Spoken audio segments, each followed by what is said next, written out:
স্বাগত ডিবিসি সংবাদে আপনাদের সাথে আছি আমি রিফাত তাসনৌবা। এবারে জানাবো খবরের বিস্তারিত। 21শে আগস্ট গ্রেনেড হামলা মামলায় সব আসামির খালাসের বিরুদ্ধে রাষ্ট্রপক্ষের করা আপিলের শুনানি মঙ্গলবার। ওই দিন আলোচিত এই মামলাটি প্রধান বিচারপতির নেতৃত্বে আপিল বিভাগের কার্যতালিকায় 1 নম্বরে থাকবে বলে জানায় সর্বোচ্চ আদালত। রবিবার পূর্ব নির্ধারিত শুনানির দিনে বিচারপতি জুবায়ের রহমান চৌধুরী নেতৃত্বে 3 বিচারপতির এ আদেশ দেন। আপিল বিভাগ জানায়, মামলার গুরুত্ব অনুসারে এই শুনানিতে প্রধান বিচারপতির উপস্থিত থাকাটা গুরুত্বপূর্ণ। আর মামলার নথি থেকে জানা যায়, বিচারপতি AKM আসাদুজ্জামান এবং বিচারপতি সৈয়দ এনায়েত হোসেনের হাইকোর্ট বেঞ্চ গত 1 ডিসেম্বর তারেক রহমান সহ সব আসামিকে খালাস দিয়েছিলেন।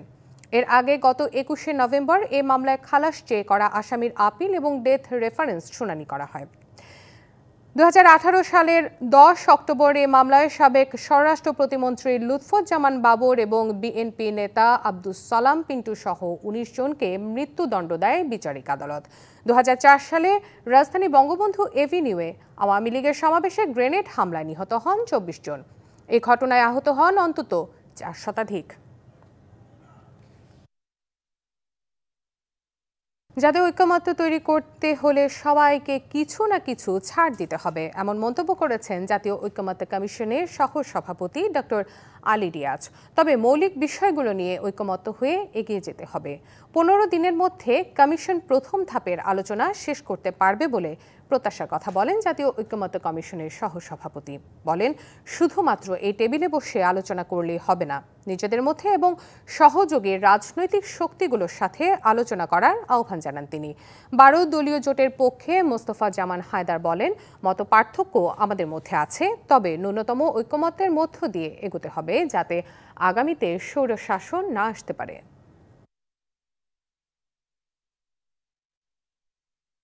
জাতীয় ঐকমত্য কমিশনের লক্ষ্য সুস্পষ্ট।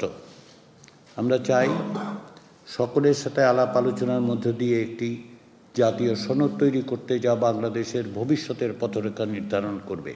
সবাইকেই আমাদের এক জায়গায় আসতে হবে। আমরা সব বিষয়ে একমত হতে পারবো না, কিন্তু রাষ্ট্রের পুনর্গঠনের জন্য যে মৌলিক জায়গাগুলো, সেখানে আমাদেরকে একমত হয়েই বাংলাদেশকে এগিয়ে নিয়ে যেতে হবে। উত্তরাধিকার সম্পত্তিতে সমান অধিকার, যৌনকর্মের বৈধতা সহ নারী সংস্কার কমিশনের 6টি প্রস্তাব সংবিধানের সাথে সাংঘর্ষিক দাবি করে এসব প্রস্তাব বাতিল চেয়ে হাইকোর্টে রিট করা হয়েছে। অভিন্ন পারিবারিক আইনের মাধ্যমে সব ধর্মের নারীদের জন্য বিয়ে, তালাক, উত্তরাধিকার এবং ভরণ পোষণের সমান অধিকার নিশ্চিত করার জন্য অধ্যাদেশ জারি করার সুপারিশ করেছে নারী বিষয়ক সংস্কার কমিশন।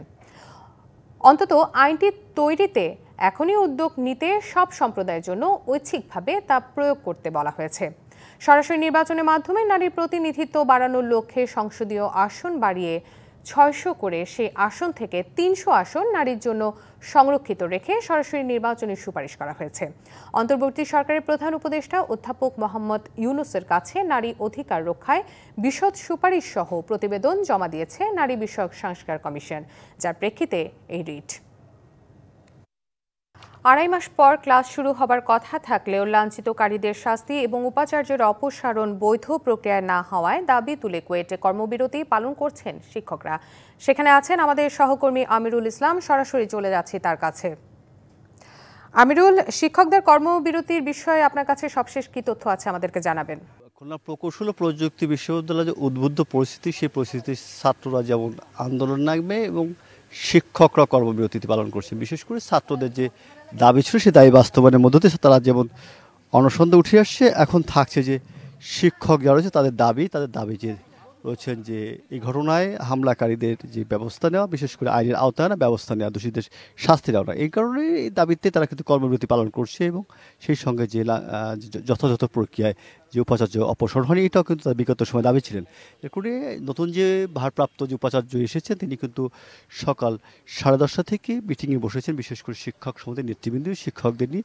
এই যে উদ্বুদ্ধ পরিস্থিতি নিরসনের লক্ষ্যে নতুন উপাচার্য দায়িত্ব নিয়েছেন এবং উনি কিন্তু যে শিক্ষকদের সঙ্গে যেমন বসে অনুরূপভাবে পর্যায়ক্রমে যে ছাত্রদের সঙ্গে বসার কথা রয়েছে বেলা 2:30 থেকে, যে কোনো যে উদ্বুদ্ধ পরিস্থিতি নিরসনের জন্য যে দাবি রয়েছে সেইগুলোর পর্যালোচনা করে এবং শিক্ষক যারা আছে, ছাত্র যারা আছে, তারা কিন্তু একটা বিষয় বলছেন, বিশেষ করে যে পরিস্থিতি বিরাজ করছে সেই পরিস্থিতিতে বর্তমানে যে ভারপ্রাপ্ত যে উপাচার্য রয়েছে তিনি কিন্তু ব্যবস্থা নিচ্ছেন, তার ব্যবস্থার মধ্য দিয়ে এই সংকট সমাধান হবে, যার মাধ্যমে শিক্ষকরা ক্লাস নেবেন এবং শিক্ষার্থী যারা আছেন তারা কিন্তু ক্লাসে ফিরতে চান। এবং তাদের যে দাবি রয়েছে যে বিশেষ করে যে এই যে ক্লাস কার্যক্রম পরিচালনার মধ্য দিয়ে যে বিচার প্রক্রিয়া চলবে, সেই সঙ্গে শিক্ষা কার্যক্রম চলে, পাশাপাশি যে বিচার প্রক্রিয়া রয়েছে বা তদন্ত বা যারা দোষীদের যে বিচার আওতায় আনা, সেটাও কিন্তু নতুন তদন্ত কমিটি গঠন বা আসবে এমনটা কিন্তু শিক্ষকদের যেমন দাবি, ছাত্রদেরও কিন্তু এমনটা দাবি আছে। কিন্তু তারা কিন্তু দাবি করছে শিক্ষকরা ক্লাসে ফিরবেন এবং তাদের যে শিক্ষা কার্যক্রম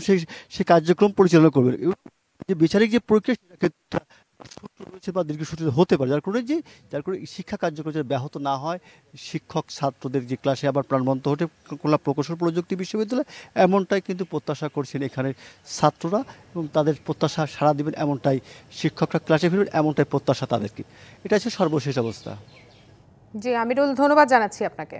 সিলেটের বিমানবন্দর সড়কে অবস্থান এবং বিক্ষোভ করছেন 4টি চা বাগানের শ্রমিকরা। সেখানকার সবশেষ খবর জানাতে সরাসরি যুক্ত হচ্ছেন সহকর্মী প্রত্যুষ তালুকদার। প্রত্যুষ, চা বাগানের শ্রমিকরা কেন সড়ক অবরোধ করেছেন, তাদের দাবিগুলো কি আমাদেরকে জানাবেন। আমি এখন রয়েছি সিলেটের মালনীছড়া চা বাগানের ঠিক মন্দিরের পাশে, যেখানে চা শ্রমিকরা অবস্থান নিয়েছেন। নিশ্চয়ই আপনারা দেখতে পাচ্ছেন আমার পেছনে সিলেটের 4টি চা বাগানের শ্রমিকরা কিন্তু এখানে এসে উপস্থিত হয়েছেন এবং কিছুক্ষণের মধ্যেই তারা কার্যক্রম আনুষ্ঠানিকভাবে উদ্বোধন করবেন এবং কিছুক্ষণের মধ্যেই তারা সড়কে আসলে অবস্থান করবেন। তো তারা জানিয়েছেন যে দীর্ঘদিন ধরেই আসলে অর্থাৎ অন্তত 20 সপ্তাহ ধরে তাদের বাগানে তারা বেতন পাচ্ছেন না, মজুরি পাচ্ছেন না, অর্থাৎ এই মজুরির উপর কিন্তু তাদেরকে নির্ভর করতে হয় এবং যে কারণে এখানকার প্রায় 3000 শ্রমিক পরিবারের সদস্য কিন্তু প্রায় এই 20 সপ্তাহ ধরে তারা এখানে বেতন ভাতা না পাওয়ার কারণে একদম এক ধরনের অর্ধাহারে অনাহারে তাদের জীবন কাটাচ্ছেন।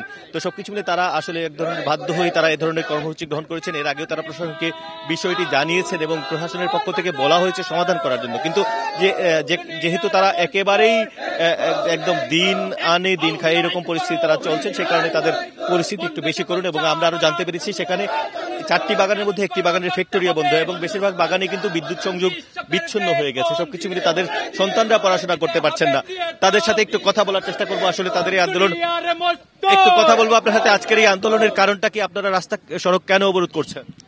আপনারা জানেন বরজান টি কোম্পানির আজকে 20 সপ্তাহ ধরে এই যে চলমান সমস্যা, গত জুলাই অভ্যুত্থানের মধ্য দিয়ে এই যে চা বাগানের মালিক যারা ফ্যাসিস্ট শাসনের দূষর ছিল, তারা এই চা বাগানের শ্রমিকদেরকে একটা ধ্বংসের তুপে ফেলে দিয়ে দেশ থেকে বিতাড়িত হয়ে আজকে লন্ডনে বসবাস করছেন।